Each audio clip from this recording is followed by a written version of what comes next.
დაანაშაულებენ. ის რომ სადაც გამოუშვეს 2 დღეში მგონია რომ პირიქით რაღაცა საქმიანი ურთიერთობა აქვს ვიღაცებთან და ამის გამო არ დატოვეს სწორედ ციხეში კიდევ უფრო მეტ კითხვებს აჩენს. გახარიას მოადგილეს საბანაძე და საპატრულო პოლიციის ყოფილი უფროსი კუპატაძე. მფარველობენ თუ არა მაღალჩინოსნები ლევან ჯიბღაშვილს. შინაგან საქმეთა სამინისტროსთვის ბატონი ჯიბღაშვილი გახლავთ ჩვეულებრივი ბრალდებული. არ უხსენებ მას კახა საბანაძე და არც კახა ეს არ არის საჩავითი ხო? თავიდან იყო კახა კალაძე, მერე გახდა საბანაძე, ხვალ შეიძლება თქვა რომ ტრამპს ურეკავდა. დაჟინებით ითხოვდა ამ ვიდეოების წაშლას. არ ვიცი, სავარაუდოდ ხალხს არ უნდა ენახა. ჩვენი აზრით ეს ადამიანი უბრალოდ ზეწოლის ქვეშ იყო. სკანდალური მიმოწერა დამწვარი ავტომანქანის მფლობელსა და ზესტაფონის მერობის დამოუკიდებელ კანდიდატს შორის. აიძულებდა თუ არა ზესტაფონის პოლიცია გიორგი ქამუშაძეს სოციალური ქსელიდან ვიდეოს აღებას. არც მაშინ არანაირ ზეწოლა არ ყოფილა. მაშინ რატომ ითხოვდით უშუალოდ პოლიციის განყოფილებიდან ვიდეოს წაშლას? რა ხდება წინა საარჩევნო ზესტაფონში? გახარია ბევრს აფუჭებს ხოლმე, პრობლემა შექმნის, სადაც არაა საჭირო სპეციალისტი შეხვედრა, ხოლმე მე ერთის ბოდიში. რუსული პროპაგანდა და გარეძალებით, ეგეც მაგათ შეცდომ. გახარია გომელაური თურნავა და სხვები ვისი პოლიტიკური პასუხისმგებლობა პანკიში განვითარებული მოვლენები, გარეძალაში და სახელისუფლებო დაპირისპირება თუ უპასუხისმგებლო გადაწყვეტილება. რა მოხდა 21 აპრილს პანკიში? პრევენცია ვერ მოხდა. ანუ ეს პრევენცია არ არის, უფრო დიდი ალბათობით პროვოცირებას უფრო გავს.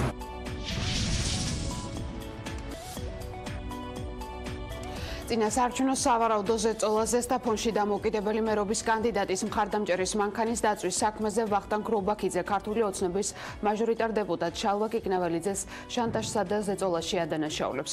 მერობის კანდიდატი თავდაპირველთან საუბრისას აცხადებს, რომ მანქანის დაწვის ფაქტი არ არის ერთადერთი შემთხვევა, როდესაც სახელისუფლებო გუნდის წარმომადგენელი მის მხარდამჭერებზე მიზანმიმართულ ზეწოლას ახდენს.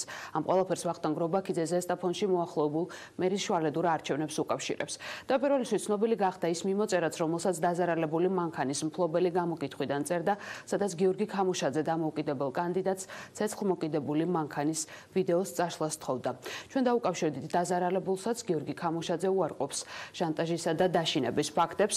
კითხვაზე მაშინ რატომ ითხოვდა ვიდეო კადრების წაშლას, ტელეფონი გაგვითიშა. ბრალდებებს უსაფუძვლოს უწოდებს ქართული ოცნების მაჟორიტარობის კანდიდატი შალვა კიკნაველიძე. პირადი მიმოწერა დამწვარი ავტომობილის მფლობელსა და მერობის დამოუკიდებელ კანდიდატს შორის ქამუშაძის გამოკითხვის დროს მიმდინარეობდა. მაშინ, როდესაც გიორგი ქამუშაძე ზესტაფონის პოლიციაში მომხდარზე ჩვენებას აძლევდა, პარალელურად ვახტანგ გრობაქიძეს ცეცხლმოკიდებული ვიდეოს სოციალური ქსელიდან წაშლას დაჟინებით თხოვდა. ვახო წაშალე რა ეგენი. ახლა როდა და ეგეც წაშალე. ვერ გელაპარაკები პოლიციაში ვარ. წაშალე. ეხლა რაც დადე ვახო ის. მოვედი, სად ხარ შენ? დაკითხვაზე ვარ და არ მოხვიდე, წაშალე. ამათ არაფერი უთქვამთ. ქვემოთ ვარ და ამოსვლა მინდა, და თუ არის ადვოკატი. არ გამოხვიდე, რომ გამოვალ გეტყვი. წადი. და მერე დავდოთ ეგ ვიდეო. ზესტაფონის მერობის დამოუკიდებელი კანდიდატი შინაგან საქმეთა სამინისტროს ობიექტურ გამოძიებას თხოვს და ამბობს, რომ დამწვარი მანქანის საქმეზე ვიდეო მასალა და მიმოწერა, რომელიც მასსა და გიორგი ქამუშაძეს შორის განხორციელდა, მის ტელეფონში ინახება. ვახტანგ გრობაქიძე მანქანის დაწვის ფაქტს მოახლოებულ მერის შუალედურ არჩევნებს უკავშირებს. დამოუკიდებელი კანდიდატი თავდაპირველთან საუბრისას იმასაც ამბობს, რომ ეს არ არის პირველი შემთხვევა, როდესაც ქართული ოცნების მაჟორიტარ დეპუტატი შალვა კიკნაველიძე და მერობის კანდიდატი მასზე და მის მხარდამჭერებს ზეწოლას ახდენენ. იქიდან გამომდინარე, რომ ზესტაფონში მაჟორიტარი დეპუტატის მიერ ხდება ბინძური მეთოდებით ხალხის დაშინება, აზრი გამოთქვი, რომ შეიძლება ყოფილიყო მის მიერ ორგანიზებული და დაგეგმილი. უში მოხდა გიორგი ქამუშაძის დაკითხვა. დაკითხვის დროს ის მწერდა SMS-ებს, რითაც თხოვდა სოციალური ქსელიდან ვიდეოების აღებას, რაც ეჭვს ბადებს, რომ მასზე ხორციელდებოდა ზეწოლა. რომელიც შემდგომ ეს აღნიშნული ვიდეოები, ეს და SMS-ები ჩემთან ტელეფონში ინახება. ადამიანების მასიური დაშინება მიმდინარეობს. მოგითხოვ შინაგან საქმეთა სამინისტროსთან ობიექტურ გამოძიებას, რაც შეიძლება უმოკლეს ვადაში. ასეთი მიმოწერების შემდეგ დავით ჭუმბაძეს გაუღრმავდა ეჭვი, რომ გიორგი ქამუშაძე გამოკითხვის ოთახში შეაშინეს და მასზე ფსიქოლოგიური ზეწოლა სავარაუდოდ საგამოძიებო უწყების წარმომადგენლებმა მოახდინეს. უფლებადამცველი ამბობს, რომ ვერსია თითქოს ავტომობილს ცეცხლი თავისით გაუჩნდა სიმართლეს არ შეესაბამება და ხელისუფლების წარმომადგენლებმა ქამუშაძეს ეს ვერსია შანტაჟის საფუძველზე ათქმევინეს. ავტომობილის მესაკუთრე არის აშინებული არ ვიცი ზუსტად ვის მიერ, ეს პოლიციის მიერ მოხდა, სხვა პიროვნების მიერ მოხდა, ამიტომ გააკეთა ეს განცხადება, რაც გააკეთა. თურმე ტექნიკურად გაუმართავი იყო ავტომობილი და ადრეც წაიკიდა ცეცხლი და ასე შემდეგ და ასე შემდეგ. ჩვენი აზრით ეს ადამიანი უბრალოდ ზეწოლის ქვეშ იყო და აქედან გამომდინარე გააკეთა ეს კომენტარი. მსგავსი განცხადებების მიუხედავად გიორგი ქამუშაძე შანტაჟისა და დაშინების ფაქტებს უარყოფს. ის ამბობს, რომ ზეწოლას შალვა კიკნაველიძისა და სამართალდამცველების მხრიდან ადგილი არ ჰქონია. დამოუკიდებელი მერობის კანდიდატის მხარდამჭერი უარყოფს, რომ მასსა და ვახტანგ რობაქიძეს შორის რაიმე მიმოწერას ჰქონდა ადგილი და კითხვაზე თუ რატომ ითხოვდა ის ვიდეო კადრების წაშლას, მან უბრალოდ ტელეფონი გაგვითიშა. არანაირ კითხვაზე ამ წუთში პასუხს არ გაგცემ, მე არ ვიმყოფებ მაგასთან, ეს ახლა არანაირ ზეწოლა არავისგან არ ყოფილა ჩემს საერთოდ არ თქვენ გამოვიწყდით თუნდაც შალვა კიკნაველიძის მხრიდან გარკვეულ ზეწოლას. ჩემი მასტება შალვა კიკნაველიძე. მაშინ როდესაც გამოკითხვაზე იმყოფებოდით? მაშინ არანაირ ზეწოლა არ ყოფილა. მაშინ რატომ ითხოვდით უშუალოდ პოლიციის განყოფილებიდან ვიდეოს წაშლას?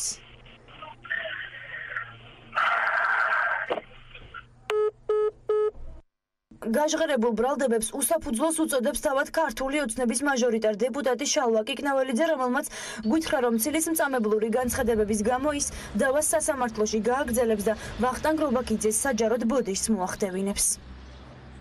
ეს უსაფუძვლო ბრალდებები ისეთ აბსურდულ სახეს იღებს, ძულებული ვარ.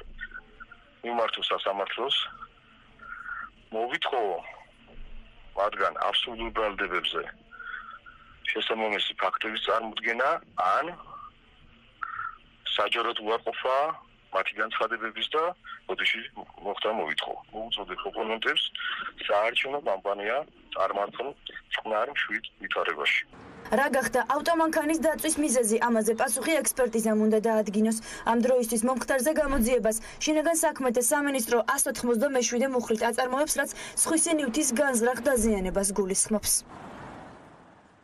შერჩევითი სამართალი თუ გავლენიანი მფარველები ნარკოდანაშაულში ბრალდებული მსახიობის ლევან ჯიბღაშვილის გირაოს სანაცვლოდ გათავისუფლების გამო სასამართლოს შერჩევით სამართალში კლუბებში ბასიანსა და გალერეში ჩატარებული სპეცოპერაციისას დაკავებული გიორგი მამუკელაშვილის დედა ადანაშაულებს. მაია ელიაშვილისთვის გაუგებარია თუ რა ნიშნით გაათავისუფლეს ლევან ჯიბღაშვილი, რომელსაც მძიმე ბრალი ჰქონდა წარდგენილი. დღეს ცნობილი გახდა თუ რა სახის ნარკოტიკული საშუალება მოიღეს სამართალდამცველებმა მსახიობის დაკავებისას.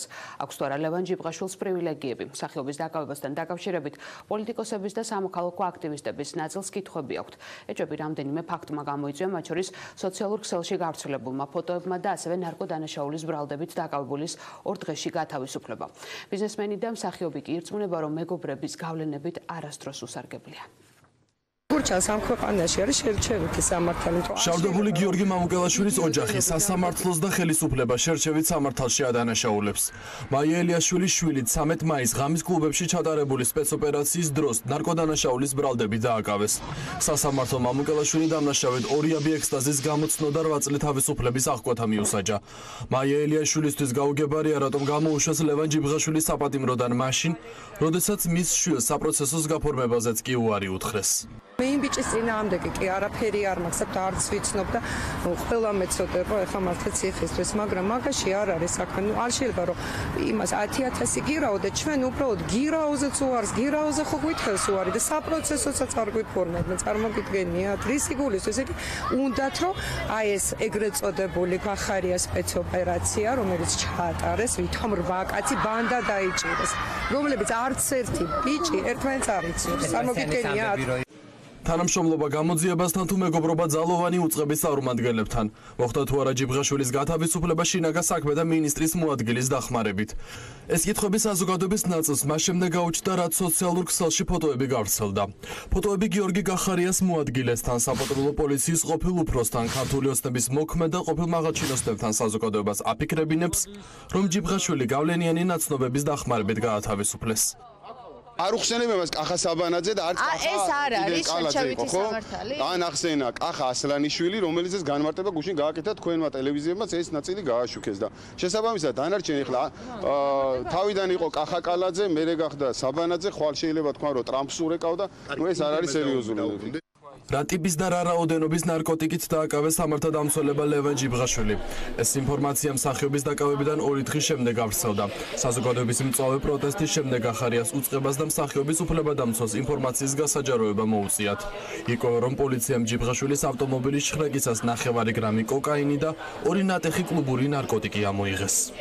შინაგან საქმეთა სამინისტროსთვის ბატონი ჯიბრაშვილი გახლავთ ჩვეულებრივი ბრალდები. იმ ნაწილზე რა ნაწილთაც მას ბრალი ედება, საკმაოდ ბევრ ბრალდებულს ნახავთ გარეთ.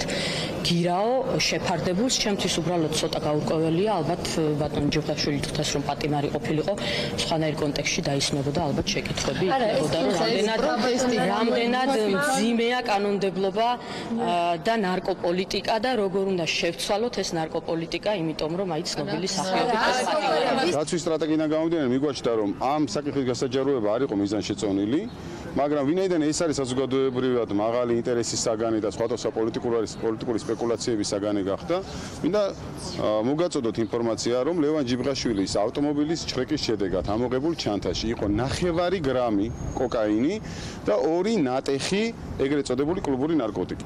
უბრალოდ ამ ყველაფერს სამართლის ენაზე ქვია დიდი ოდენობა და ეს არ ნიშნავს იმას, რომ ვინმეს მუჭებით ქონდა აღნიშნული ნარკოტიკული საშუალება. დადგენილი პრაქტიკაა. ასე უპასუხა პროკურატურამ კითხვას, რატომ არ მოითხოვა შალვა თადუმაძის უწყებამ ბრალდებულისთვის წინასწარი პატიმრობა. მთავარ საგამოძიებო უწყებაში ამბობენ, რომ თუ პირი ნასამართლები არ არის აღიარებს ჩადენილ დანაშაულს და არ ფიქსირდება ნარკოტიკული საშუალებების გასაღება, პროკურატურა არასაპატიმრო აღკვეთის ღონისძიების შეფარდებით შუამდგომლობს. კონკრეტულად ეს ადამიანი ხო არ არის სისტემათა შეტყული რეალიზატორი. გაგცემ პასუხი. რაც დასაშვებია, ჯიბრაშვილის შემთხვევაში აუცილებლად უნდა გავრცელდეს სხვა ადამიანებზეც. სახეობის გათავისუფლების შემდეგ პირველი განცხადება სოციალურ ქსელში გირჩმა გააკეთა. სურაბ ჯაფარიძის თქმით არსებობს ეჭვი, რომ ჯიბრაშვილი საგამოძიებო უწყებასთან შეკრულია და პენიტენციური დაწესებულება სწორედ ამიტომ დატოვა. ის რომ ადამიანთან დამოკიდებულება არის განსხვავებული, აჩვენს ბევრ კითხვას ხო არ იყო ეს ადამიანი შეკრული თვითონ სისტემასთან. მე არ მჯერა გუწყელი რომ იყო, რომ ეს ადამიანი ამ საქმეზე 2 დღეში გარეთ გამოუშვეს იმის გამო, რომ ის უბრალოდ ვიღაცის ძმაკაცია. ვიღაცის ძმაკაცის რო ყოფილიყო, ესეთ პრობლემა ჩემი აზრით ვიღაცა ძალაუფლების კონვენი არ გაიჩალიჩებდნენ, მოდი ესე ვთქვათ, და თუნდაც ცოტა ხით მაინც დატოვებდნენ ციხეში და მერე გამოუშვებდნენ რაღაც ჩუმად და მიჭკმავით. ის რომ ესაც გამოუშვეს 2 დღეში, მგონია რომ პირიქით რაღაცა საქმიანი ურთიერთობა აქვს ვიღაცებთან და ამის გამო არ დატოვეს სწორედ ციხეში და ეს კიდევ უფრო მეტ კითხვებს აჩენს. შერჩევითი სამართლის ტიპიური მაგალითი ოპოზიცია ამბობს, რომ ლევან ჯიბრაშვილმა საპატიმრო გავლენიანი მეგობრების დახმარებით დატოვა. საპარლამენტო ოპოზიციაში აცხადებენ, რომ ლევან ჯიბრაშვილის მიმართ განსხვავებული მიდგომა, ვიდრე სხვა ანალოგიური დანაშაულის მიმართ. არ მახსოვს მე იშვიათია პრეცედენტი შეიძლება არც კი მომხდარა, რომ მსგავსი შემთხვევებისას ადამიანებისთვის არ მიესაჯოთ წინასწარი პატიმრობა. არც ერთ სხვა შემთხვევაში, როდესაც რაღაც გრამებზე არის ხოლმე საუბარი, წინასწარი პატიმრობის გამოყენების გარეშე სასამართლო პროცესს არ ჩაუვლია. ხდება არა თანაბარი დამოკიდებულება და მოპყრობა იმის მიხედვით, ვის ეხება საქმე. ეს და სხვადასხვაგვარი დამოკიდებულება ბადებს უსამართლობის განცდას და ეს ერთ-ერთი კრიტიკის საგანია. მართველი გუნდი კი შერჩევით სამართალს კატეგორიულად გამორიცხავს და აცხადებს, რომ ქართულმა ოცნებამ მსგავსი პრაქტიკა წარსულს ჩააბარა.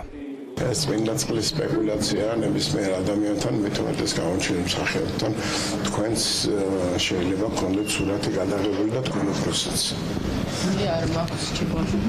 არც მე არა. ამ კონკრეტულ შემთხვევებზე უნდა ვისაუბროთ და ამ კონკრეტულ შემთხვევაში მეტი პასუხი გაეცეთ, რათა აი ეს კითხვები გაქრეს როგორც ესეთი დღის ესრიგიდან, მაგრამ ზოგადად რა თქმა უნდა ეს არის მავნე პრაქტიკა, რომელიც ადრე არსებობდა და რომლის წინააღმდეგაც ჩვენ ყოველთვის ვიბრძოლთ.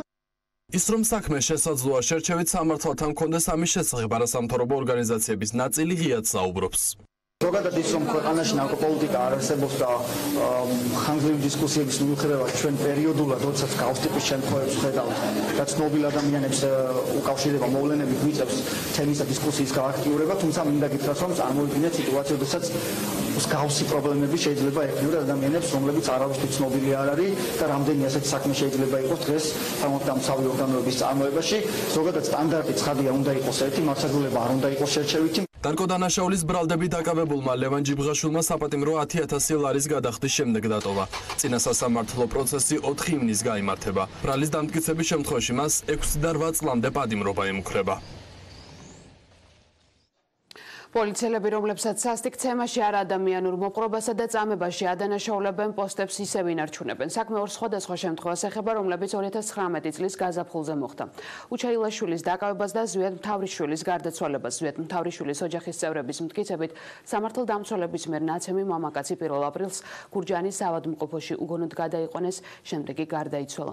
შინაგან საქმეთა სამინისტროს მტკიცებით კი უწყების გენერალურმა ინსპექციამ შემოწმება ჩაატარა, რომლის დროსაც კაჭრეთის პოლიციის განყოფილებაში არსებული ვიდეო კამერების ჩანაწერები შეამოწმეს და ინციდენტში მონაწილე პოლიციელები გამოკითხეს, რის შედეგადაც რაიმე ძალადობა დაკავებულის მიმართ არ დადასტურდა. გარდაცვლილის ოჯახის ინტერესებს საიაიცავს და მიიჩნევს, რომ გამოძიება არ უნდა მიმდინარეობდეს სამოხელეო დანაშაულის მუხლით. არასამთავრობო ორგანიზაციაში ფიქრობენ, რომ მნიშვნელოვანია გამოძიება თავიდანვე სწორი კვალიფიკაციით წამება არასათანადო მოპყრობის მუხლით წარიმართოს და არა ისეთი ზოგადით, როგორიც სამოხელეო დანაშაულია.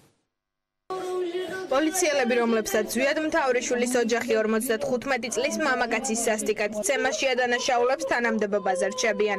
არც ერთ მათგანს უფლებამოსილება არ შეჩერებია. ზვიად მთავრიშვილს ოჯახის მტკიცებით კაჭრეთის განყოფილებაში პოლიციელები ფიზიკურად გაუსწორდნენ. მთავრიშვილი რამდენიმე დღეში საავადმყოფოში გადაიყვანეს, სადაც თავზე არსებული სისხლჭექცევების შედეგად ტვინის გაჩერებით გარდაიცვალა. ოჯახი მთავრიშვილის მკვლელების დაკავებას ითხოვს. გარდაცვლილის დაკიმზა და პირადად ამოიცნოს ის სამართალდამცველები, რომლებსაც ძმის მკვლელობაში ადანაშაულებს. მე ვადანაშაულებ კაჭრეთის პოლიციის კრიმინალური პოლიციის იმ განყოფილების თანამშრომლებს, რომლებიც იმ ღამით ჩემ ოჯახშია. კონკრეტულად იმათ ვადანაშაულებ. რა თქმა უნდა, დეტალები როგორ არ ვიცი და ამოცნობას შემიძლია. თავრიშვილის ოჯახის უფლებებს ახალგაზრდა იურისტთა ასოციაცია იცავს. სულხან სალაძე პროკურატურისგან გამოძიების წამებისა და არასათანადო მოპყრობის მუხლით გაგრძელებასა და ოჯახის დაზარალებულად ცნობას ითხოვს. ახალგაზრდა იურისტთა ასოციაციაში დამოუკიდებელი საგამოძიებო ორგანოს შექმნის აუცილებლობაზეც საუბრობენ. თავრიშვილის ოჯახის წევრებს დაზარალებული სტატუსი მიენიჭოთ, კვალიფიკაცია უნდა შეიცვალოს გამოძიებასთან დაკავშირებით და მეტი აქცენტი უნდა მიმართოს გამოძიებამ პირველივე ეტაპზე პოლიციელთა მხრიდან შესაძლო ძალის გადამეტებაზე, ისევე როგორც არადამიანური მოპყრობის საკითხებზე. ეს საკითხი კიდევ ერთხელ აჩვენებს ნათლად, რომ ამ ქვეყანაში კრიტიკულად მნიშვნელოვანია დამოუკიდებელი საგამოძიებო მექანიზმის შექმნა. თავრიშვილის საქმე ერთადერთი არაა იმ საქმეებს შორის, რომლებიც კახეთში სამართალდამცველების მიერ მოქალაქეებზე ფიზიკურ ძალადობას ეხება. უჩაილაშვილი მისი თქმით 22 მარტს იმავე დღეს გახდა ძალადობის მსხვერპლი, რა დროსაც მთავრიშვილი დაკითხვაზე წაიყვანეს. ადვოკატის არჩილ ჩოფიკაშვილის თქმით, უჩაილაშვილი მეგობართან ერთად მდინარე ალაზნის აკრძალულ ტერიტორიაზე ნავით თევზაობდა, რა დროსაც გარემოს დაცვის ინსპექციის თანამშრომლებმა მისი თქმით ცეცხლი გაუხსნეს. უკანონოდ მოთევზავე ორი პირი გარემოს დაცვის თანამშრომლებმა დააკავეს. ილაშვილის მეგობარს დაკავებისას 5 ცეცხლნასროლი დაზიანება ჰქონდა მიღებული. ადვოკატის თქმით, ამ ფაქტის მიჩქმევლისთვის პოლიციელები მთელი ღამის განმავლობაში ილაშვილს ცემით აიძულებდნენ მეგობრის საწინააღმდეგო ჩვენება მიეცა. დაკავების დროს ადგილი ჰქონდა ცემას და არაადამიანურ მოპყრობას, როდესაც მთელი ღამის განმავლობაში მას თხოვდნენ პოლიციისათვის სასურველი არასწორი ჩვენების მიცემას და ცემით ცდილობდნენ ის აეძულებინათ, რომ მიეცა პოლიციისათვის სასარგებლო ჩვენება. ის პოლიციელები ვის იდენტიფიცირებაც მოახდინა უჩაილაშვილმა, დღესაც მუშაობენ პოლიციაში და დამატებით სხვა პოლიციელები არ ყოფილან იდენტიფიცირებული. გამოძიება არ მიმდინარეობს სწორი კვალიფიკაციით, რაც გულისხმობს წამებას და არაადამიანურ მოპყრობას. ოპოზიციაში ფიქრობენ, რომ ისეთ საქმეებში, რომლებიც პოლიციის მხრიდან ძალის გადამეტებას ეხება სამართალდამცველებისთვის, უფლებამოსილების შეჩერება აუცილებელია. ოპოზიციაში ამბობენ, რომ ხელისუფლებას ამ საქმეების გამოძიების პოლიტიკური ნება არ აქვს. პირდაპირ ეჭვები არსებობს პოლიციის თანამშრომლების მიმართ და აქ უნდა მოხდეს არამხოლოდ გამოძიების დაწყება, გამოძიების პერიოდში სანამ ობიექტური ჭეშმარიტება არ დადგინდება, უფლებამოსილების შეჩერება, ხელისუფლება არ არის დაინტერესებული შესაბამისად ამ საქმეებზე ობიექტური ჭეშმარიტების დადგენით. გამოძიების დამოუკიდებლობა და არაპოლიტიკური მართვა ქვეყნისთვის ასეცოცხლოდ მნიშვნელოვანია, მაგრამ ჩვენ ხედავთ, რომ ხელისუფლება ამას ხელიდან არ უშვებს, პოლიტიკური ინსტრუმენტად აქვს გამოყენებული. მართლ გუნდში ამბობენ, რომ პოლიციის განყოფილებებში წამებისა და ცემის ფაქტები გამორიცხულია, რადგან ამოქმედებულია საკონტროლო სისტემა. გურამ მაჭარაშვილი განმარტავს, რომ არსებული კანონმდებლობა პოლიციელებისთვის საგამოძიებო პროცესში უფლებამოსილების შეჩერებას არ ითვალისწინებს. ესეთი ტიპის ფაქტები, რაც თქვით, წამება, ცემა და ამ შემდეგ მინიმუმამდე არის დაყვანილი. არ მგონია, რომ თუ კი არსებობდა, მე ვერ გეტყვით კიდევ მეორე ასეთი ტიპის ფაქტი, ეს დარჩეს გამოუძიებელი. მხოლოდ ეჭვის დონეზე ბუნებრივია არ შეიძლება მოხდეს პოლიციელებისთვის უფლებამოსილების შეჩერება. პროკურატურა ორივე საქმეს სამართალდამცველების მიერ უფლებამოსილების შესაძლო გადამეტების მუხლით იძიებს. თავრიშვილსა და ილაშვილზე შესაძლო ძალადობის მოკვლევას დაიწყებს სახალხო დამცველიც. უცნობია შესრულდება თუ არა უფლებადამცველების მოთხოვნა და გაგრძელდება თუ არა გამოძიება წამებისა და არასათანადო მოპყრობის მუხლით. დიალოგი კატეგორიულად გამორიცხულია დღეს სახალხო კრებაზე ბანკში განვითარებულ მოვლენებსა და ხეობაში ჰესების მშენებლობის საკითხზე იმსჯელეს. ადგილობრივების განცხადებით ბანკის მოსახლეობა შეთანხმდა, რომ ჰესების მშენებლობაზე დიალოგი კატეგორიულად გამორიცხულია. ბანკისელები ასევე ხეობაში სიტუაციის მოსაგვარებლად ხელისუფლების სახელზე მიმართვას გაავრცელებენ. ადგილობრივებს არ დაუკონკრეტებიათ, ვის სახელზე და რა შინაარსის იქნება მიმართვა, თუმცა თქვეს, რომ უახლოეს დღეებში კვლავ შეიკრიბებიან და მთავრობის მისამართით მთავარ მოთხოვნებს გააჟღერებენ. პარალელურად როგორც ხეობაში ამბობენ, უკვე მეოთხე დღეა საუბარი არც ცენტრალური და არც ადგილობრივი ხელისუფლების წარმომადგენლებს არ უცდიათ ადგილზე არ ჩასულ არც ის კომპანია, რომელსაც სოფელ ბირკიანში ჰესის ხადორი 3-ის აშენება სურს. მოსახლეობის ამ განცხადებების მიუხედავად კახეთის გუბერნატორი ამბობს, რომ გარკვეულ პირებთან კომუნიკაცია აქვს, თუმცა კონკრეტულად ვისთან არ აკონკრეტებს. დაპირისპირებიდან მეოთხე დღეს პანკისის ხეობაში ადგილობრივები შეთანხმდნენ, რომ ხელისუფლებას და კომპანიას, რომელსაც სოფელ ძიბახევში ხადორი 3-ის მშენებლობა უნდა მიმართვას გაუგზავნიან. მიმართვაში აქცენტები რამდენიმე მიმართულებით გაკეთდება. არ დააკავონ მოსახლეობა. თუ მაინც აპირისპიროდ მოიქცევიან ხეობაში, ამბობენ, რომ სამართალდამცველებს ყველა პანკისელი ჩაბარდება და პროტესტი პოლიციასთან გადაინაცვლებს. კრების შემდეგ კიდევ ერთხელ გახდა ცნობილი, რომ მოსახლეობა სოფელ ძიბახევში ჰესის მშენებლობას არ დაუშვებს. ესებთან დაკავშირებით მოლაპარაკებებზე და ჩვენ საერთოდ განხილვაც არ აქვს. აზრთა სხვადასხვაობა არ იყო. ეს რაზეც ქონდა უთანხმოება, ეს ჩვენი შინაური სამზარეულოა. საერთო გადაწყვეტილებაზე ჩვენ არ ქონია უთანხმოება. სოფლიდან უნდა შეირჩეს 3 ახალგაზრდა, 3 უხუცესი, რომლებიც შექმნიან სახალხო კრებას და სწორედ ეს ჯგუფი გაატარებს ხალხის ინტერესებს და პირველი ნაბიჯი, რომელიც კრებამ დაისახა, არის მიმართვის მომზადება, სადაც ასე ვთქვათ, ჩვენი თხოვნა, ჩვენი ხედვები იქნება წარმოდგენილი. მეორე ნაბიჯი, რომელიც უნდა გადაიდგას და ამ კრებაზე ხალხის მიერ იქნა მხარდაჭერილი, არის ის, რომ ეს დაკავებები უფრო მეტად დაძაბავს სიტუაციას და ჩვენ ვისურვებდით, რომ დიალოგის დიალოგის გზით მომხდარიყო სიტუაციის, ასე ვთქვათ, მოგვარება. კრებაზე ბრალდებები ისმოდა უხუცესთა საბჭოს მიმართაც, რომ მოლაპარაკებებს მხოლოდ ისინი ესწრებოდნენ და მოსახლეობას ჰესების მშენებლობის საკითხზე დეტალურ ინფორმაციას არ აწვდიდნენ. უხუცესთა კავშირში ბრალდებებს უსაფუძვლოს უწოდებენ. ამბობენ, რომ იზიარებენ მოსახლეობის საერთო პოზიციას და სოფელ ძიბახევში ჰესის მშენებლობას არ დასთანხმდებიან. ჩვენ ადრევე ჩვენმა უხუცესთა საბჭომ პირველივე ამბავი რო დაიწყო, ასე იყო, სასურველი არ არის აშენდეს კეცი.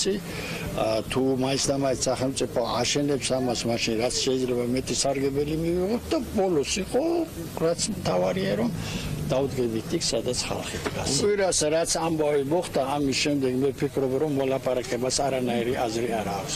ეს თვითონ შინაგან საქმეთა მინისტრმაც დახურა ეს საკითხი, როცა თქვა, რომ 90% უნდა იყოს მომხრე. 90%-ს არასოდეს არ შეეგროვებიან ხალხს. პროტესტიდან მეოთხე დღეს პანკისის ხეობაში კვლავ არავინ გამოჩენილა. მოსახლეობასთან საუბარი არ უცდია არც ცენტრალურ და არც ადგილობრივ ხელისუფლებას. მიუხედავად ამისა, კახეთის გუბერნატორი ტv1-ს ეუბნება, რომ მას კონკრეტულ პირებთან პანკისის ხეობაში კომუნიკაცია აქვს. ვის გულისხმობს ირაკლი ქადაგიშვილი უცნობია. ამ 4 დღის განმავლობაში რატომ არ გქონდათ აქამდე კომუნიკაცია? გვაქვს კომუნიკაცია, თქვენ რა იცით ხო არ გქონდა? იცით რა, გვაქვს კიდევაც. ჩვენ მოსახლეობას ხვდებით, რომლებიც გვეუბნებიან, რომ არ ყოფილა. თქვენ ხდებით იმათ, ვის არ მინახია, მაგრამ ვიც მინახია, იმას არ ხდებით. მოსახლეობას გუბერნატორის განცხადება უყვირს, ამბობენ, რომ მათთან საუბარი უკვე მეოთხე დღეა არავის უცდია. ხეობაში ვარაუდობენ, რომ ხელისუფლება მათთან საუბარს გაურბის. ხეობაში ფაქტობრივად არავინ არ გამოჩენილა. იმ დღეს, იმ ინციდენტის დღეს მოსული იყო შინაგან საქმეთა მინისტრი, თუმცა ამის მერე ვინმე თანამდებობის პირი არათუ მინისტრები ან მინისტრთა კაბინეტის წარმომადგენლები, არამედ ადგილობრივი ხელისუფლებიდანაც არავინ არ ყოფილა მოსული და არავის არ ქონია მოსახლეობასთან კომუნიკაცია, არც გუბერნატორს, არც მერს და არავის. პროტესტი რა თქმა უნდა იქნება მოსახლეობის მხრიდან და ეს პროტესტი იქნება მშვიდობიანი. არავინ არ მოსულა. არავინ არ მოსულა, არავინ არ გამოგვეხმაურა, არც აპირებენ ალბათ. რაიმე აი რომ მოვიდნენ, დასწდნენ და აი აგვიხსნან. კახეთის გუბერნატორი ამბობს, რომ ვესაუბრები მე პანკისელ მოსახლეობასო. არც მინახავს და არც ვიცნობ მაგას. არც მოსულა საერთოდ. პირადად მე არასდროს არ მინახე გესის გამო აქ ლაპარაკში. ერთხელ ორჯერ შეხვედრიანი კლუბში მიდიან ერთეულები ლაპარაკობენ იმაზე და გაზაფხულზე თელი ტურისტი აი ნავებით იმედ ხალხი მოდიოდა გვერდობოდით. ეხლა ეს წყალი ჩაიკედება, აქედან აუდგეთო უნდა გავეყაროთ, წავიდეთ.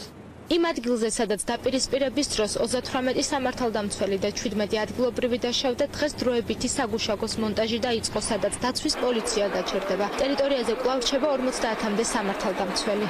მე მქონდა მანდ ადგილი, ორი ადგილი იყო ჩვენი სოფ მეზობლების და ამ სახლთან ერთად ვიყიდე მე ერთი 20 წლისნად. და მე მითხრეს მაიტა გაგვიცოლო, მე მაწობდა კაი ადგილი შემოთავაზეს სკვერით. გავუცვალით, გამიფორმეს საკუთარი ეკარი, არა სკვერს ვაკეთებდო, სკვერი. და ახლა ეს ჯიხურები რომ დაიწყო. ეს დროებით არის, ეხლა იმას იძახიან. ეს კაცი იყო თუნმე ისა ყოფილა პოლიციის ვიღაც მეკი ეხლა გავიკეთე. ეხლა იძახეს ესენი დროებით გავთო და სკვერს გაუცილებლად გავაკეთებთო. ისიც მითხრეს რომ დაგასაქმებთო, აქ საქმეს რომ დავიწყებთო, სამუშაო გექნებოდა, ეხლაც მითხრა, კარგად რომ დავიწყებთო, ყველაფერი იქნებოდა, რაც გითხარით.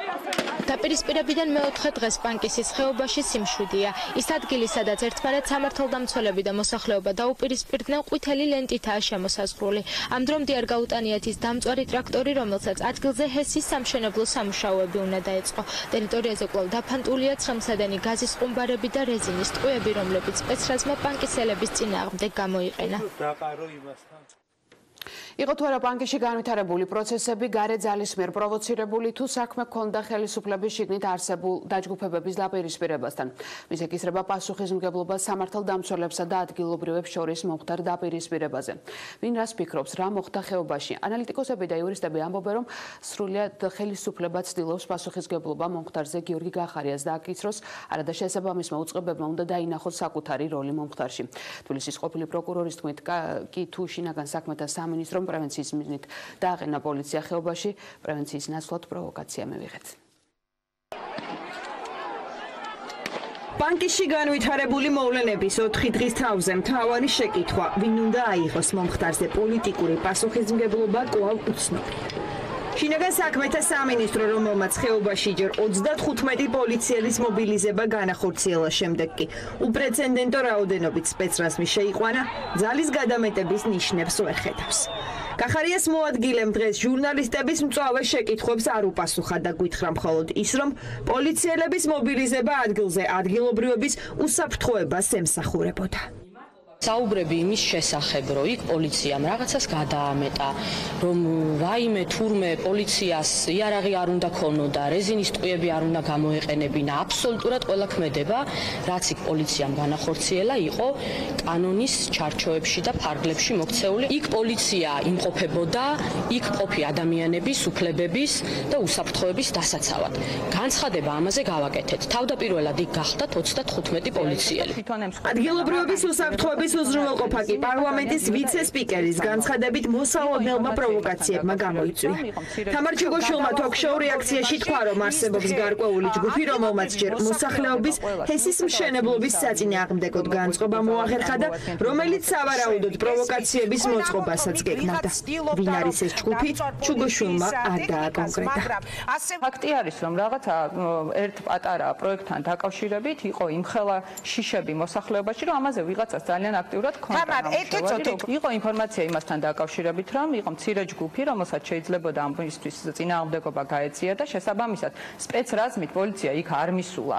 იქ შინაგან საქმეთა სამინისტრო მივიდა ძალიან მცირე ჯგუფით, მხოლოდ და მხოლოდ იმისთვის, რომ იმ მცირე ჯგუფს, რომლის მხრიდანაც შეიძლებოდა რომ წამოსულიყო წინააღმდეგობა, რაიმე ინციდენტი ადგილზე არ ყოფილიყო და გასარკვევია გეუბნებით პირდაპირ ძალიან კარგად ნათლად და მკაფიოდ ვინ აქეზებდა ამ ადამიანებს ისეთ აგრესიაზე, რა აგრესიაც ჩვენ ვიხილეთ პირდაპირ ეთერში. ჯუგოშვილი სწორედ ამ განცხადებამ გააჩინა შეკითხვა, რა საფრთხეებზე და პროვოკაციებზე საუბრობს სახელმწიფო გუნდი და ვის უნდა სწოდნოდა ეს ინფორმაცია. სახელმწიფო უსაფრთხოების სამსახურმა რომ არაფერი იცის, ეს 2 დღის წინ გრიგოლ ილუაშვილის განცხადებამაც დაადასტურა, სადაც ვახტანგ გომელაურის მოადგილემ მედია გიორგი გახარიასთან გადაამისამართა. ის ინტერესებში შეიძლება შედიოდეს გარკვეულ ძალებში, ვინ იგულისხმებიან ბატონ გრიგოლ. ვინ არის მომხდარზე პასუხისმგებელი? ექსპერტების ნაწილი ფიქრობს, რომ ხელისუფლების გარკვეული ჯგუფი პანკისის ხეობაში განვითარებულ პროცესებთან დაკავშირებით პასუხებს მხოლოდ გიორგი გახარიასგან ელოდება. გია ხუხაშვილი მიიჩნევს, რომ ხელისუფლების ერთი ნაწილი ძალოვანი უწყების ხელმძღვანელს არასწორი გადაწყვეტილებების მიღებისკენ უბიძგებს და საკუთარ როლს მომხდარში ვერ ხედავს. ანალიტიკოსების მეორე ნაწილი კი პოლიტიკურ პასუხისმგებლობაზე საუბრისას მხოლოდ გიორგი გახარიას ახსენებს, ვინაიდან სიტუაციის გამწვევა მათი თქმით სწორედ ხეობაში გახარიას უწყების წარმომადგენლების გამოჩენამ გამოიწვია. მე მეჩვენება, რომ შედგა გარკვეული კონსენსუსი სახელმწიფო ინტერეს ჯგუფებსა და ოპოზიციას შორის, რომ გახარია არავის არ ჭირდება. შესაბამისად არის ახლა მცდელობები მიმდინარეობს, რომ მას აკიდო პასუხისმგებლობა. სინამდვილეში გახარიას უბიძგებენ დაუფიქრებელი მოქმედებებისგან, რისი დაშვებაც არ შეიძლება. მე უფრო ვფიქრობ, რომ პირველ ეტაპზე გახარიას საერთოდ საქმის კურსში არ იყო, როდესაც ეს ოპერაცია დაიწყო. მე ვფიქრობ, რომ ეს იყო რომელიღაც მოადგილის დონეზე გააწყვეტილი მოქმედებები და გახარია ჩაერთო უკვე ბოლო ეტაპზე, როდესაც დაინახა, რომ იქ შეიძლება დიდი რისკი გაჩენილიყო, ხო? ესეთი ტიპის კომერციული პროექტების და საკმაოდ მცირე ზომის, ხო, დასაცავად პოლიციის გაგზავნა, ხო, საერთოდ არასწორი მგონი. ეს ყველაფერი რაც მოხდა, ჩვენ პირდაპირ ეთერში ვნახეთ ტელევიზიაში, ეს არის შინაგან საქმეთა მინისტრის პასუხისმგებლობა. მაგრამ მიშობა არ აქვს მის მოადგილეს დააგმილიყო პოლიტიკური პასუხისმგებლობა ეკუთვნის შინაგან საქმეთა მინისტრს. გარე ძალები, რუსული პროპაგანდა და გარე ძალები, თუმცა ეგეც მაგათი შეცდომა. პრევენციის ნაცვლად მივიღეთ პროვოკაცია, ასეთია თბილისის ყოფილი პროკურორის მაია მწარიაშვილის პოზიცია, რომელმაც ხეობაში სპეცრაზმის მობილიზების აუცილებლობა ვერ დაინახა. სპეცდანიშნულების დანაყოფის გამოყენება ეფექტური ვერ გამოდგა. ანუ კონფლიქტის რეგულირებისთვის ამ დანაყოფის გამოყენება საკმარისი და ეფექტური არ აღმოჩნდა. გარკვეული ინფორმაციები უნდა ქონოდა და თუ არსებობდა პრევენციული ღონისძიებები უნდა ყოფილიყო მიღებული, მაგრამ ამ შემთხვევაში პრევენციული ღონისძიებები არ იყო ეს. ანუ ეს პრევენცია არ არის, უფრო დიდი ალბათობით პროვოცირებას უფრო გავს. ვინ არის მომხდარზე პასუხისმგებელი? გიორგი გახარია, ვახტანგ გომელაური თუ ის მინისტრები, რომლებიც პანკისის ხეობაში დაგეგმილი ჰესის მშენებლობასთან დაკავშირებით ადგილობრივებთან მოლაპარაკებებს აწარმოებდნენ. ერთ-ერთი ასეთი ქეთევან ციხელაშვილია, რომელმაც დღეს მედიას უთხრა, რომ ერთწლიანი დიალოგი მოსახლეობასთან საკმარისი არ ყოფილა და კომუნიკაცია ამ მიმართულებით კვლავ გასაგრძელებელია. ჩვენ შვიდად გონიერებით საქმიანად არგუმენტირებულად უნდა ვიმსჯელოთ და გქონდეს დიალოგი ყველა საკითხზე. მე ძალიან მინდა რომ დაუბრუნდეთ იმ სულისკვეთებას, იმ ნდობაზე, პატივისცემაზე დაფუძნებულ თანამშრომლობას, რაც წლების განმავლობაში გვაქვს პანკისის მოსახლეობასთან. ადგილობრივებთან მოლაპარაკებებზე პასუხისმგებელ მინისტრებს, რომ მოსახლეობასთან კომუნიკაციის ნაკლებობა ჰქონდათ, ამაზე ქართული ოცნება ერთხმად თანხმდება. თუმცა სახელმწიფო გუნდიდან არავინ ამბობს, ვინ უნდა აიღოს კონკრეტულად მომხდარზე პოლიტიკური პასუხისმგებლობა. მედიასთან ამ დრომდე არ გამოჩენილა არც ეკონომიკის ახალი მინისტრი ნათია თურნავა, რომელმაც პირველი სამუშაო დღე სწორედ იმით დაიწყო, რომ გიორგი გახარიას ერთი ტრაქტორის დასაცავად 35 პოლიციერის მობილიზება თხოვა. ვინ გეგმავდა ხეობაში პროვოკაციას, რომელ უწყებას ჰქონდა ინფორმაცია მოსალოდნელ საფრთხეზე და რამ გამოიწვია სიტუაციის ესკალაცია. ეს იმ შეკითხვების ჩამონათვალია, რომელზეც პასუხებს სავარაუდოდ ოპოზიცია მომდევნო კვირას გიორგი გახარიასგან მინისტრის საათის ფარგლებში მოითხოვს. დედაქალაქის მერია ფოტოაპარატებისა და ჭოგრიტების ყიდვას აპირებს 15 ცალი ფოტოაპარატის და 10 ჭოგრიტის შესაძენად თბილისის მთავრობამ ბიუჯეტიდან 60,000 ლარი გამოყო. საბიუჯეტო ხარჯებს საჭოდ მიჩნევს ოპოზიცია. ნაციონალურ მოძრაობაში ამბობენ, რომ ოფიციალურ დოკუმენტში არ არის განმარტებული თუ რისთვის დასჭირდა დედაქალაქის მერიას აღნიშნული ნივთები. ოპოზიციის წარმომადგენლები საკითხის დაყენებას საკრებულოს უახლოეს ხდომაზე აპირებენ. მერიაში კი განმარტავენ, რომ სპეციალური აპარატურა სჭირდება, თუმცა რისთვის ამას უახლოეს მომავალში მედიის წარმომადგენლებს გააცნობენ. 52 მილიონის შემდეგ ორბელიანის მოდნისარეაბილიტაციო სამუშაოებისთვის თბილისის მერია დამატებით 18 მილიონის გამოყოფას გამარტივებული შეწყიდვის უფლებით გეგმავს. ოპოზიციაში ამბობენ, რომ ხელშეკრულება ბიძინა ივანიშვილთან დაკავშირებულ ორ კომპანიასთან, ანაქსა და ინსისთან პირდაპირ მიყიდვის წესით გაფორმდება, რაც ოპოზიციისთვის კითხვის ნიშნებს აჩენს. თბილისის საკრებულოს ნაციონალური მოძრაობის წევრი თბილისის მერის გადაწყვეტილებაში კორუფციის ნიშნებს ხედავს. ეს არის პოლიტიკური კორუფციის კლასიკური მაგალითი, როცა მილიარდელი ივანიშვილის ხეებს დაამტარებს იმ კომპანიისთვის დამატებით ბიუჯეტი და ტენდერის გარეშე კიდევ 18 მილიონი გამოიყოფა 52 მილიონი ლარი რაში წაიღეს.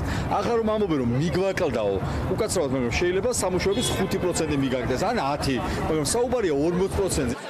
რატომ დასჭირდა თბილისის მერიას დამატებით 18 მილიონის გამოყოფა ორბელიანის მოდნის რეაბილიტაციისთვის? დღეს ამის შესახებ დედაქალაქის მერსა და მის მოადგილეებს არ უსაუბრიათ. მერიაში თბილისის განვითარების ფონდში გადაგვა მისამართეს, რომლის დირექტორიც განმარტავს, რომ თანხა იმ სამუშაოებისთვის დაიხარჯება, რომელიც აქამდე გათვალისწინებული არ იყო. მაგალითად, მეყვავილეების პავილიონის მოწყობასა და საფეხმავლო ქუჩების გამწვანებაზე.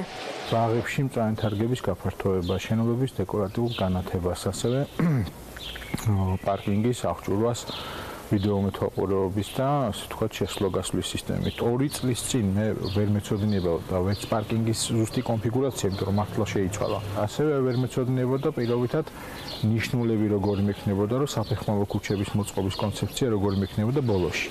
გიორგი ბაიდარაშვილი ოპოზიციის ბრალდებებსაც პასუხობს და კომპანიების ანაქსის, ენსისა და თბილისის მერიის კორუფციასთან კავშირს გამორიცხავს.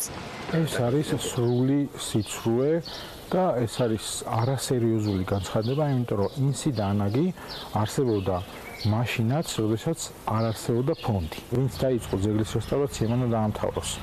და ასევე ძეგლის რესტავრაციას რო აკეთებს კომპანია, შენ იქ სხვა კომპანიას ვერ შეიყვან და აქ არაფერ შუაში არ არის კომპანია და კორუფცია და დაკავშირებული პირები. კიდევ ერთი საკითხი, რაზეც ოპოზიცია არამიზნობრივ ხარჯებსა და კორუფციის ნიშნებს ხედავს. თბილისის მერიის მიერ ჭოგრიტებისა და ფოტოაპარატების ყიდვისთვის გამოცხადებული ტენდერია. 15 ფოტოაპარატისა და 10 ჭოგრიტის შესაძენად თბილისის მერიამ 60,000 ლარი გამოყო. თუ თავის მაღალი სასახლეებიდან, სოლოლაკის ქედიდან თბილისის დათვალიერებას აპირებენ, შეუძლიათ თავის თანხით იყიდონ ჭოგრიტები. აბსოლუტურად გაუგებარია, იმიტომ რომ აქ პრობლემა ის კი არა, რომ რაღაც საშიშეებო ჭოგრიტი მართლაც დაჭირდეს მერიას. პრობლემაა ის, რომ ეს რაღაცა საზოგადოებისგან ფარული, დამალული, არანათქვამი რაღაცა ხარჯები, რომელიც ყოველთვის იწვევს შეკითხვას და ყოველთვის ისევ პრობლემებს, ისევ მერიისთვის. ფოტოაპარატებსა და ჭოგრიტებზე გამოცხადებული ტენდერი ჯერ დასრულებული არ არის. ტენდერის მიხედვით ფოტოაპარატების საერთო ღირებულება 45,000, ხოლო ჭოგრიტების 15,000 ლარში ადგენს. მერიაში არ განმარტეს კონკრეტულად რისთვის დასჭირდა მუნიციპალიტეტს აღნიშნული აპარატურა, თუმცა ამბობენ, რომ ჭოგრიტებსაც და ფოტოაპარატებსაც საჭიროების მიხედვით გამოიყენებენ. ჩვენ თვითონ განახებთ როგორ ვიყენებთ, ვიდრე ვნახავთ. არა, ვიდრე საჭიროების და მიხედვით ვიყენებთ. არ გიტყვევთ სურპრიზად, გჭირდება ეხლა როგორ ფიქრობთ თქვენ? სამსახურს ვარ ჭირდებოდეს ვიყიდით ნივთად რო დავდოთ. ბევრ ამას ვაკვირდებით სხვათა შორის.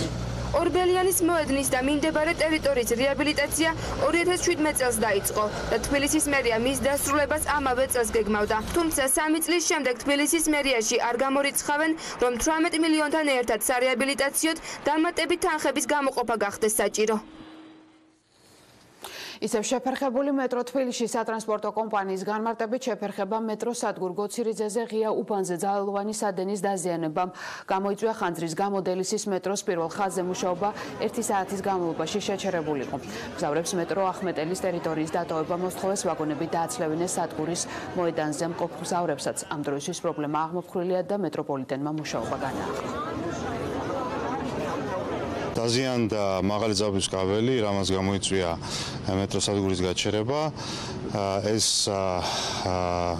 შემთხვევა მოხდა იმ კაბელებზე, რომელზეც თბილისის მერმა განაცხადა, რომ უკვე ხელშეკრულება დადებული არის, დაგეგმილია სრული რეაბილიტაცია ძალოვანი კაბელების მეტროს გვირაბებში და უახლოეს დღეებში დაიწყება რეაბილიტაცია ამ კაბელების. საერთო ჯამში დაახლოებით 1 საათი იყო შეჩერებული მოძრაობა, ეხლა ამჟამად აღდგენილია მოძრაობა სრულად და იმ დაზიანებულ მონაკვეთზე განხორციელდება შესაბამისი ღონისძიებები, რომ აღმოფხვრილი იყოს ეს დაზიანება. ამერიკის ელჩის ერთ-ერთი კომენტარი, რომელიც საერთო სასამართლოების შესახებ კანონპროექტის მომზადებაში მონაწილე მხარებმა განსხვავებულად აღიქვეს. როს უილსონი ამბობს, რომ სასამართლო რეფორმის თემაზე მიღებული კანონით იმედგაცრუებულია. საპასუხოდ მმართველი გუნდი კანონპროექტის უნიკალურობაზე საუბრობს, მესამე სექტორისთვის კი ამერიკელი დიპლომატის გზავნილი დასავლეთის განწყობის ილუსტრაცია. ამბობენ, რომ მმართველმა გუნდმა ვენეციის კომისიის მთელი რიგი რეკომენდაციები არ გაითვალისწინა და იმედგაცრუებაც ლოგიკურია. კიდევ ერთი კანონპროექტის ავტორი ეკა ბესელია მოითხოვს, რომ კანონპროექტი, რომლის გამოც ქვეყნის იმიჯი დასავლელი პარტნიორების წინაშე დაზიანდა, მესამე მოსმენიდან მეორეზე უნდა დაბრუნდეს. ამერიკის ელჩის მოვალეობის შემსრულებელი იმედგაცრუებულია კობახიძის გუნდის მიერ მომზადებული კანონპროექტით. ამის მიზეზი როს უილსონის თქმით ვენეციის კომისიის რეკომენდაციების კანონპროექტში მხოლოდ ნაწილობრივი ასახვა გახდა. თავად კანონპროექტის ავტორი ელჩის კომენტარის საპასუხოდ კანონპროექტის უნიკალურობაზე საუბრობს. კობახიძე კანონპროექტს უპრეცედენტოდ გამჭვირვალეს უწოდებს. კეთილსინდისიერი მოსამართლეების არჩევის პროცესზე დაკვირვება კი პარლამენტის თავმჯდომარის თქმით ყველას შეეძლება. ჩვენ მომზადეთ კანონპროექტი, რომელიც ადგენს უპრეცედენტო პროცედურას, საუბარია უპრეცედენტო ღიაობასა და გამჭვირვალობაზე, რაც იძლევა იმის გარანტიას, კიდევ ერთხელ გამიმერებ, არა მარტო შესაძლებლობას, არამედ გარანტიასაც, რომ უზენაეს სასამართლოში შეირჩევიან და აირჩევიან მაღალკვალიფიციური და კეთილსინდისიერი მოსამართლეები. ელჩის კომენტარს ფაქტის კონსტატაციას უწოდებენ ოპოზიციაში. ნაციონალურ მოძრაობაში ამბობენ, რომ მმართველმა გუნდმა მთელი რიგი მნიშვნელოვანი რეკომენდაციები არ გაითვალისწინა და შესაბამისად ელჩის იმედგაცრუებაც ლოგიკურია. ვენეციის კომისიის რეკომენდაციები უმრავლესობამ არ გაითვალისწინა, როს უილსონმა უბრალოდ ასახა ეს მარტივი რეალობა საკუთარ კომენტარებში. ყველაზე სამწუხარო და საგანგაშო ჩემთვის ის არის, რა ინტერპრეტაციას აძლევს შემდგომ უმრავლესობა ამერიკის საქართველოში მყოფი ტოპ დიპლომატის განცხადებას, რომ ისინი საერთოდ რეალობას თვალს არ უსწორებენ, თეთრზე შავს ამბობენ და იძახიან, რომ არა, სინამდვილეში ამერიკამ ხარი დაუჭირა იმ რეფორმას, რომელიც ჩვენ განვახორციელდა. მმართველი გუნდის წევრებისა და საბჭოს მოსამართლე წევრებისაგან განსხვავებით, არამოსამართლე წევრები და მესამე სექტორის წარმომადგენლები ამბობენ, რომ უილსონის შეფასება კარგად ასახავს იმ განწყობას, რაც საქართველოს პარტნიორ ქვეყნებში გაჩნდა მას შემდეგ, რაც მმართველმა გუნდმა ვენეციის კომისიის დასკვნა მხოლოდ ნაწილობრივ გაითვალისწინა. კრიტიკულად მნიშვნელოვანი რეკომენდაციები კი კანონპროექტში არ ასახა. ჩვენ გვინდა ხალხი გარედან, კვალიფიციური ადამიანები და არა ისევ ჩინჩალაძე და მისი კლანი. თუ ეს ხედვა არსებობს, მაშინ რეკომენდაციების დიდი ნაწილი უნდა იქნას გაზიარებული. ამერიკის შეერთებული შტატები, როგორც ჩვენი მნიშვნელოვანი პარტნიორი, განსაკუთრებულად არის დაინტერესებული, რომ სახელმწიფო მიიღოს ისეთი კანონები, მათ შორის უზენაეს სასამართლოს მოსამართლეთა შერჩევის პროცესთან დაკავშირებით, რომელიც პასუხობს საერთაშორისო მოთხოვნებსა და სტანდარტებს და იმ რეკომენდაციებს, რომლებიც ჩვენს კეთილმეგობრებს აქვს გაცემული ჩვენი მისამართი. სამწუხაროა, რომ ხელისუფლებამ მამცლებების გათვალისწინება სულად არ მოახდინა.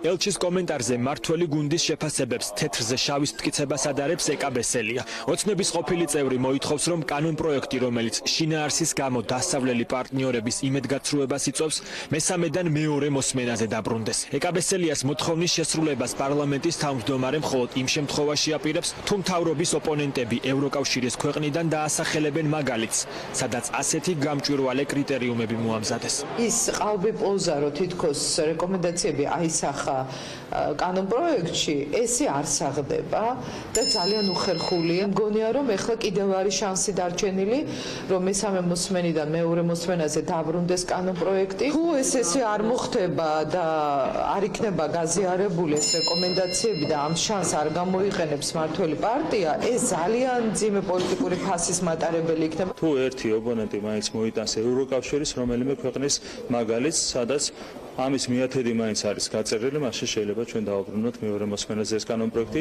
კანონპროექტს, რომლის მომზადების პროცესმა საქართველოში ამერიკელი დიპლომატის იმედგაცრუება გამოიწვია, ხოლო მესამე სექტორის შეფასებით კლანის ინტერესებს ემსახურება, მართველი გუნდი ხვალ მიუბრუნდება. საერთო სასამართლოების შესახებ კანონს მესამე მოსმენით კანონმდებლები ხვალ იურიდიული კომიტეტის სხდომაზე განიხილავენ. დამტკიცეს თუ არა კანონდარღვევით იუსტიციის უმაღლეს საბჭოში ეგრეთ წოდებული ჩინჩალაძის კლანის ლობირებით ზაზა ხარებავა. სტუდია მონიტორის ჟურნალისტური გამოძიების თანახმად იუსტიციის უმაღლესი საბჭოს არამოსამართლე წევრი ზაზა ხარებავა 2017 წელს პარლამენტმა კანონდარღვევით დაამტკიცა. მედია საშუალება ასევე ხაზს უსვამს ხარებავას კავშირებს საბჭოს თავმჯდომარის მოადგილესთან ირაკლი შენგელიასთან. თავად ზაზა ხარებავა დამტკიცების პროცესში კანონდარღვევას გამორიცხავს. ნახოთ როგორ მოხდა საბჭოში კიდევ ერთი სადაო მოსამართლე. სავარაუდო კანონდარღვევა კლანის სურვილის დასაკმაყოფილებლად დაარღვია თუ არა კანონი პარლამენტმა იმისთვის, რომ ეგრეთ წოდებული ჩინჩალაძის კლანის ლობირებით იუსტიციის უმაღლეს საბჭოში ზაზა ხარებავა მოხვედრილიყო. ხარებავა, რომელსაც ნათელ მირონობა აკავშირებს მიხეილ ჩინჩალაძის მოადგილე ირაკლი შენგელიასთან. თავისუფლების მონიტორის გამოძიების თანახმად ორგანიზაცია, რომელმაც ზაზა ხარებავა პარლამენტს წარუდგინა, არ აკმაყოფილებდა კანონით გათვალისწინებულ მოთხოვნებს. თავისუფლების მონიტორის შეფასებით ორგანიზაცია აფხაზეთის სასამართლო დავებში მონაწილეობას იღებდა მხოლოდ მოსარჩელისა და მოპასუხის სტატუსით, რაც არ არის საკმარისი კანონის მოთხოვნებთან მიმართებით. იუსტიციის უმაღლესი საბჭოს წევრი ზაზა ხარებავა კი უარყოფს, რომ საბჭოს არამოსამართლე წევრად ის პარლამენტმა კანონდარღვევით დაამტკიცა. ეს ორგანიზაცია იყო პოლიტიკური ორგანიზაცია.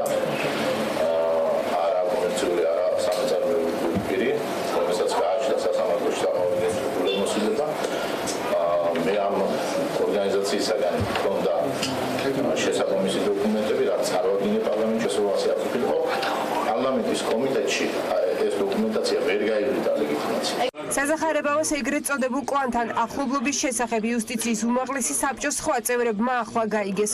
სწორედ ამიტომ ნაზი ჯანეზაშვილი ამბობს, რომ ხარებავას და მის მეჯვარეს ჩინჩალაძის მოადგილეს ირაკლი შენგელიას ერთმანეთთან დაკავშირებულ გადაწყვეტილებებში არ უნდა მიეღოთ მონაწილეობა. იუსტიციის უმაღლესი საბჭოს თავმჯდომარე კი ფიქრობს, რომ ხარებავას არჩევიდან 2 წლის შემდეგ მისი დანიშვნის კანონიერებაზე საუბარს პოლიტიკური კონტექსტი აქვს.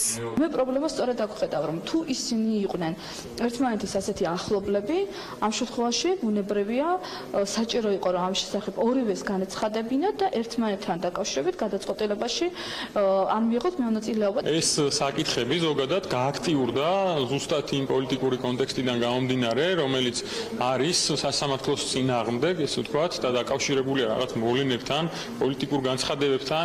ზაზა ხარებავას დღეს სწორედ იმ კითხვებზე მოუწია პასუხის გაცემა, მისთან აკავშირებს ნათელ მირონობა და რა ურთიერთობა აქვს მიხეილ ჩინჩალაძესთან.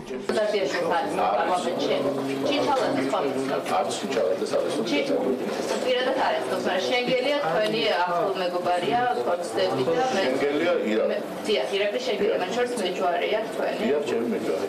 ეკაბესელია, რომელიც ზაზა ხარებავას არჩევის პერიოდში იურიდიულ კომიტეტს ხელმძღვანელობდა, ამბობს, რომ ზაზა ხარებავასთან დაკავშირებით კითხვები მასაც ჰქონდა და ამ საკითხზე მწვავე დისკუსია მოუწია მათ შორის ბიძინა ივანიშვილთანაც. დეპუტატი ამბობს, რომ ხარებავას ზარდიაშვილი და მასთან დაკავშირებული პირები ლობირებდნენ. მე თვითონ ამ კანდიდატთან დაკავშირებით ნამდვილად არ მქონია დადებითი პოზიცია, შემიძლია გითხრათ, არ ვიცნობდი და შესაბამისად არც ანდოობა არ მქონდა. დოკუმენტებში არ იყო პრობლემა. პრობლემა იყო პროცესში, იმიტომ რომ ამ პროცესში პირდაპირ ჩარევის ცდილობა ჰქონდა იმ ადამიანებს, ვინც ატკაციან სიას ლობირებდა და მე ვიყავი ძალიან გაბრაზებული მაშინ. საუბარიც მქონდა ბიძინა ივანიშვილთან, რომელსაც უხსნიდი, რომ არ შეიძლებოდა ამ ჯგუფის ჩარევა ამ პროცესში, იმიტომ რომ მათ თავიანთი კვოტა ჰქონდათ და ეს პარლამენტის კვოტა იყო. არასამთავრობო ორგანიზაციების წარმომადგენლებს არ სჯერათ, რომ ზაზა ხარებავა იუსტიციის უმაღლეს საბჭოში ეგრეთ წოდებული კლანის ინტერესების გარეშე მოხვდა. მესამე სექტორის მოსაზრებით უკვე წლებია ხარებავა სწორედ ჩინჩალაძის კონკრეტულ ინტერესებს ადარებს. პარლამენტმა უნდა შეისწავლოს და იმსჯელოს და თუ პარლამენტი დაადგენს, რომ დარღვეულია პროცედურები, ამ შემთხვევაში მან კეჭი უნდა უყაროს იუსტიციის უმაღლესი საბჭოს წევრის უფლებამოსილების შეწყვეტას. ხარებობა არ გამოირჩევა განსაკუთრებული ინიციატივებით, იგი ყოველთვის ყველა შემთხვევაში, მათ შორის კრიტიკულ მომენტებშიც ემხრობოდა კლანს. იგი არის კლანთან დაახლოებული პირი და სრულად ყოველთვის ატარებს მათ ინტერესებს. არაერთი მცდელობის მიუხედავად საქველმოქმედო ჰუმანიტარული ცენტრი აფხაზეთიდან, რომელმაც პარლამენტს ზაზახარებავას კანდიდატურა წარუდგინა, კონკრეტული ინფორმაცია ვერ მივიღეთ. კულტურული ძეგლების გადარჩენა, მისი დაზიანებების შესწავლის და მონიტორინგის გზით უფლისციხე იუნესკოს წინასწარ სიაში საქართველოდან წარდგენილ ერთ-ერთ უმნიშვნელოვანეს ძეგლს წარმოადგენს. ბუნებრივი ეროზიული პროცესები და კლიმატის ცვალებადობა კი მის მდგომარეობას საფრთხეს უქმნის. სწორედ ძეგლის დაზიანების შესასწავლად, გამოსაკვლევად და გამაგრებითი სამუშაოების ჩასატარებლად ამერიკის საელჩომ ორწლიანი პროექტი წამოიწყო. პროექტის ფარგლებში ილიას უნივერსიტეტის კულტურული მემკვიდრეობის დაცვის ცენტრი კულტურული ძეგლის სახიფათო უბნებს ავლენს და მის გამაგრებით სამუშაოებს გეგმავს. მომუშავე ჯგუფი ქანების გადაადგილებას ონლაინ რეჟიმში აკვირდება. უფლის სამყოფელი, ანუ უფლისციხე. გორის აღმოსავლეთით მდებარე ნაკრძალი მოიცავს კლდეში ნაკვეთ ქუჩებსა და მოედნებს, წარმართულ ტაძრებს, სასახლეებს, სარიტუალო ქვაბულებს. ციხე-ქალაქი ღია ცის ქვეშ არსებული მუზეუმია, რომელიც სტრუქტურული შლის საფრთხის ქვეშაა.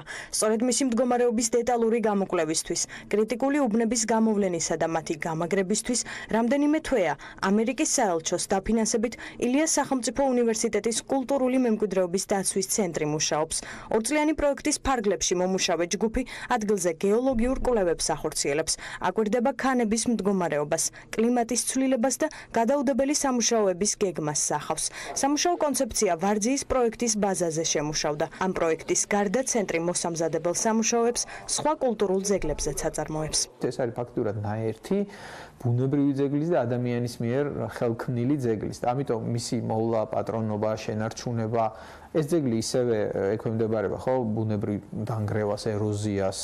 მათი გადარჩენა და შემონახვა და შემდგომი თაობების, ასე ვთქვათ, მაქსიმალურად შენახული ფორმით გადაცემა მოითხოვს აი ამ ტიპის კვლევებს. კვლევები გულისხმობს მრავალ პარამეტრულ დაკვირვებას, უშუალოდ დაკვირვებებს, მონიტორინგს უშუალოდ კლდის, ქანის მდგომარეობის. ეს გამოისახება მიკროკლიმატზე დაკვირვებაში, ტემპერატურა, ტენიანობა, გამოისახება სეისმურ დაკვირვებაზე, ვიბრაციებზე. ვამზადებთ პროექტს პირველი ესეთი გასამაგრებელი უბნის თაობაზე, სადაც დაფიქსირდა ჩამონგრევა სულ რაღაც დაახლოებით 1 თვის წინ მოხდა ეს მარტის თვეში იყო და უკვე აი პირველი გადაუდებელი ასე ვთქვათ ღონისძიება უკვე განსაზღვრული გვაქვს და ვიწყებთ დაპროექტებას იქ ჩასატარებელი სამუშაოების. კულტურული მემკვიდრეობის ძეგლზე დაკვირვებისთვის პროექტის მონაწილეებმა მოსახერხებელი გეგმა შეიმუშავეს. უფლისციხის რამდენიმე ლოკაციაზე სენსორები დაამონტაჟეს და კლიმატის ცვლილებას, ტემპერატურას და ნალექს ელექტრონულად აკონტროლებენ. კლდეში არის დაყენებული სენსორები, რომლითაც ხდება ტემპერატურის და ტენიანობის გაგება. ეს არის ცვლილება ტენიანობის და ტემპერატურის.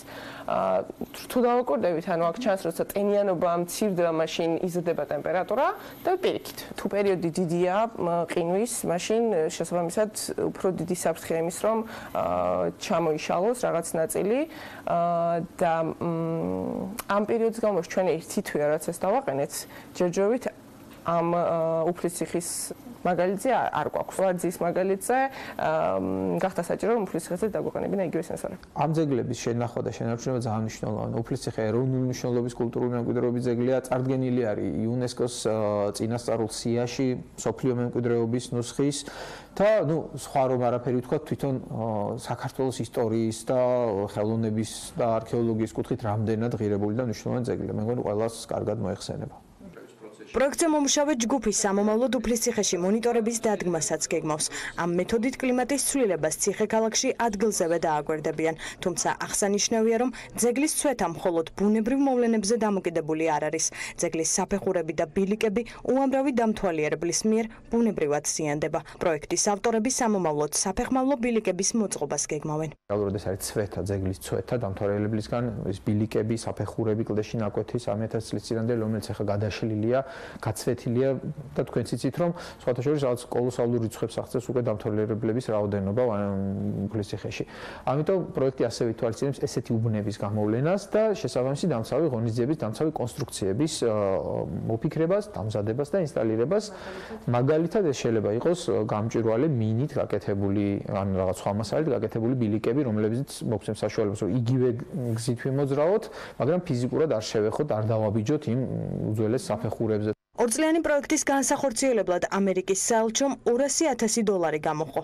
პროექტი ორწლიანია, თუმცა ძეგლის ონლაინ მონიტორინგი შემდგომაც გაგრძელდება.